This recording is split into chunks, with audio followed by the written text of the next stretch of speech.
Bonjour, je suis Florentin Nogara, bienvenue dans mon Studio 3. Elle a des rêves, Fanny, elle voudrait avoir des enfants et puis revoir sa famille, ne plus mentir à ses parents, aussi faire des économies pour rembourser tout cet argent.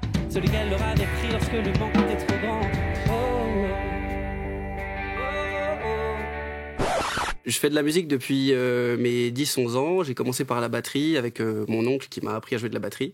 Et puis après, j'ai monté mes premiers groupes de reprises au lycée avec des potes et je me suis mis à faire des chansons en parallèle. Je compose régulièrement de la musique en jouant chez moi de la guitare. Il y a souvent des idées qui sortent et que j'enregistre. Je fais des mémos et je garde souvent des idées d'accords et de lignes mélodiques. Après, les textes, faut vraiment qu'il y ait un espèce d'état qui dure un petit peu, soit de mal-être, soit un truc qui vraiment me triture l'esprit pendant longtemps. Et très souvent, la résolution de cet état d'esprit, c'est d'écrire une chanson. Je joue avec Ghislain Fayard au clavier et Benoît Caïto à la batterie, qui sont des amis avec lesquels j'ai joué dans différents projets. Je dis souvent que je fais de la pop, mais j'ai l'impression que ça veut tout et rien dire. Alors, je dirais pop-rock, variété française, parce que je chante essentiellement, j'écris essentiellement en français. Voilà, chanson française, variété française. La pochette de mon deuxième album s'est inspirée en fait du verso d'un album de Pink Floyd qui s'appelle Umaguma. Et en fait, c'est une photo qui m'a marqué quand j'étais petit. J'avais un tonton qui était fan de vieux rock comme ça. Il m'avait montré cette photo. Je pense qu'il avait l'album chez lui. Et ça m'avait marqué tout ce matériel, parce que quand on est ado, on pense qu'à s'acheter plein de matériel, on a l'impression qu'on sera meilleur en achetant plein de trucs. Et sur cette photo, donc il y avait leur bus de tournée avec tout leur matos de tournée étalé sur une piste d'aérodrome, je crois. Et en fait, c'est une photo qui m'a marqué. Et vu que j'ai longtemps eu ma 205 rouge chérie que j'aimais beaucoup et voilà, je la trimballais partout, et ben je me suis dit que j'allais détourner cette photo, mettre ma 205 en fond et mettre tout mon matos sur un chemin de campagne en Haute-Saône. Et du coup, j'ai parodié un peu Umaguma de Pink Floyd pour faire cette pochette d'album. Et on m'en parle beaucoup. Je suis très très fan du groupe The Police depuis très très longtemps. J'aime beaucoup les Beach Boys aussi, les Beatles évidemment, mais tout le monde cite les Beatles, alors j'aime bien dire les Beach Boys parce qu'ils ont vraiment fait des trucs très très chouettes aussi. J'aime beaucoup des artistes comme Bon Iver, et puis des groupes comme Coldplay, Oasis, et aussi en français, des gens comme Alain Souchon, Jacques Dutronc, Renaud. La chanson Confiture de fraises, ça part en fait, c'est une sorte d'instantané de photographie d'un moment de ma vie que j'ai vécu. Et en fait, c'était un moment où on se rend compte qu'on a plus grand chose à dire et à échanger avec la personne qui partage notre vie et qui est assise en face de nous. Moi, j'ai fait ce constat-là et ça m'a marqué, je pense. C'était une scène de petit-déj après des années de vie commune où je me suis dit que là, ça allait être bientôt la fin de quelque chose. Et du coup, je pense qu'il y avait un pot de confiture de fraises sur la table. Et j'ai eu l'idée de cette chanson et j'ai écrit cette chanson, voilà, qui parle de ce moment où il faut partir et de la fin du couple. Voilà.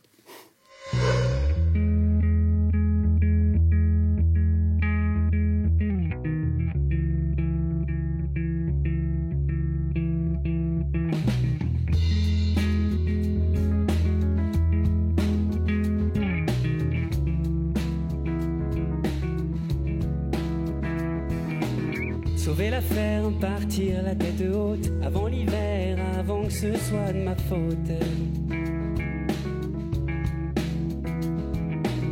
De ce concert, oublier les dernières notes et d'un éclair s'enfuir en claquant la porte.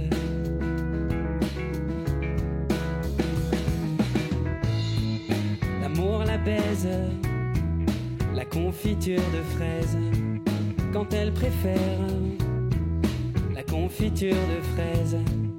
Il est trop tard pour souffler sur nos braises, quand elle préfère la confiture de fraises.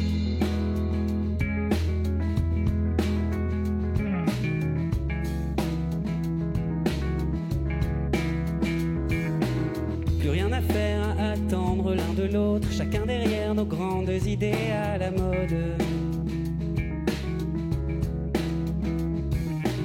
Dans nos affaires, un peu de temps avant d'être moche, quelques regrets bien tassés au fond des poches.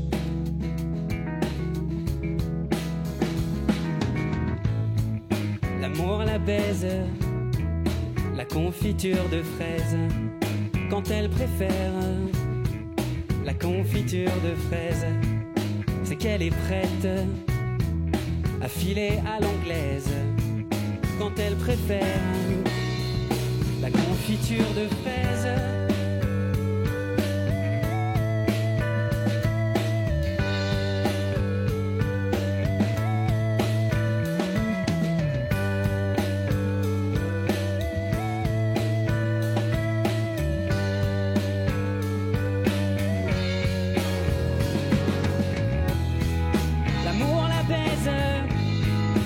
Confiture de fraises quand j'étais son petit déjeuner. Qu'un autre sache mieux lui souffler sur nos braises, qu'elle aille se faire.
La confiture de fraises quand elle préfère la confiture de fraises.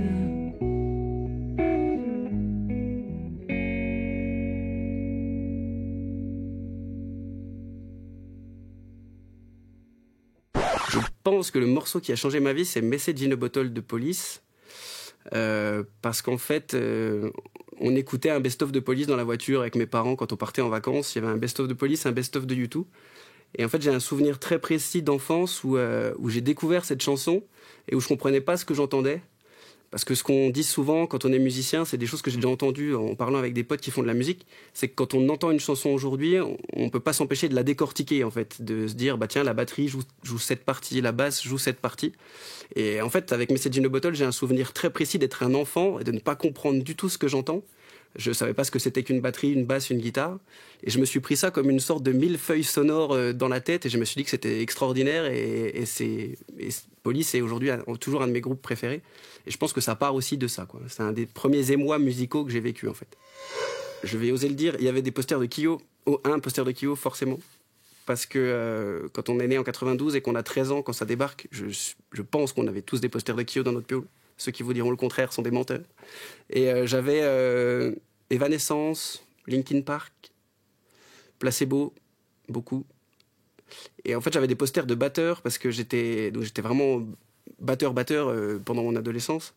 Et mes parents m'achetaient des magazines de batterie, donc il y avait John Bonham de Led Zepp, Stewart Copeland de Police, forcément. On me compare souvent à Vianney, sans les cheveux, à Sting, sans la voix, mais parce que je joue de la basse sur scène en chantant, donc c'est arrivé qu'on me dise ça, vu que je suis très fan de Police, les copains souvent s'amusent avec ça. Sinon, je sais pas, Alain Souchon peut-être, on m'a déjà dit, au niveau des textes et du style peut-être.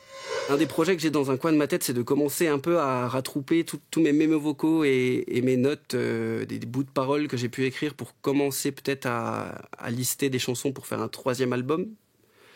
Mais sinon, j'ai l'impression que l'objectif du moment, c'est de jouer mes chansons en public avec des amis, ce qui est le cas en ce moment, quoi, sans se prendre la tête, de faire des chouettes dates, même si c'est des petites dates, mais de jouer de la musique avec des amis dans un cadre sympa. Moi, j'aime beaucoup ça en ce moment. Donc, pourvu que ça dure, voilà. Fanny, c'est une jeune fille en perdition qui est bien mal barrée dans la vie. En fait, l'histoire de cette chanson, c'est que c'est la toute première, je pense, que j'ai écrite quand j'avais 17 ans. Elle a été écrite au ukulélé. On m'avait offert un ukulélé pour mon anniversaire et je connaissais aucune chanson. Donc, en fait, à force de gratter, j'en ai inventé une. Ça a été, je pense, la première chanson que j'ai terminée et que j'ai présenté à des gens sur une scène. Et il se trouve que je la joue depuis toutes ces années, donc j'ai 33 ans maintenant, ça fait vraiment longtemps que je la joue. Et en fait, c'est une chanson qui, j'ai l'impression, marque un peu les gens. On nous en parle encore aujourd'hui à la fin des concerts. On vient nous dire elle était chouette cette chanson et tout. Et en fait, vu que c'est une des toutes premières et qu'il y a des gens qui me suivaient au début, qui m'en parlent encore, on s'est dit que c'était cool pour toutes ces personnes-là et pour l'histoire de cette chanson de la jouer aujourd'hui. C'est une chanson qu'on joue encore et que j'aime encore beaucoup jouer. Voilà.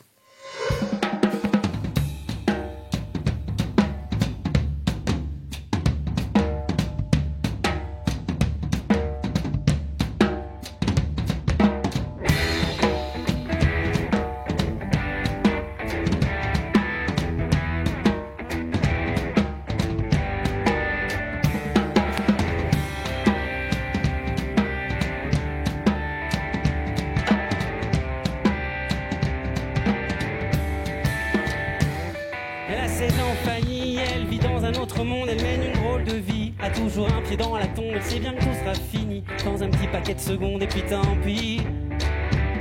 Elle a des potes, Fanny, mais elle en a déjà trop fait le tour, elle les a tous vus partir, elle sait bien que viendra son tour, et puis elle prend du plaisir à se défoncer tous les 2 jours pour oublier.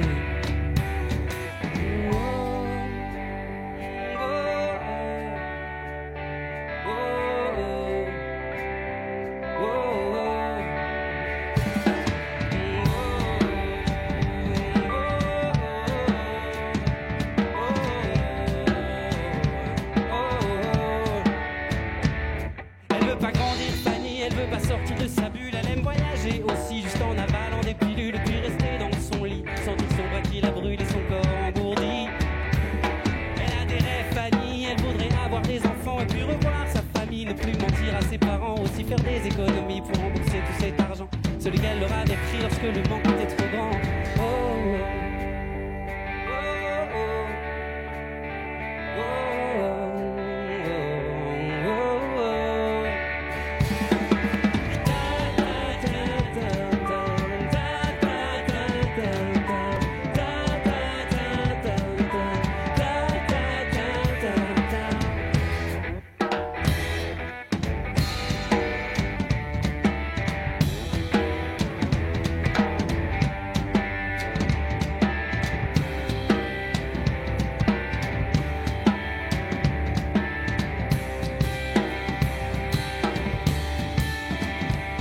Et puis elle pleure, Fanny.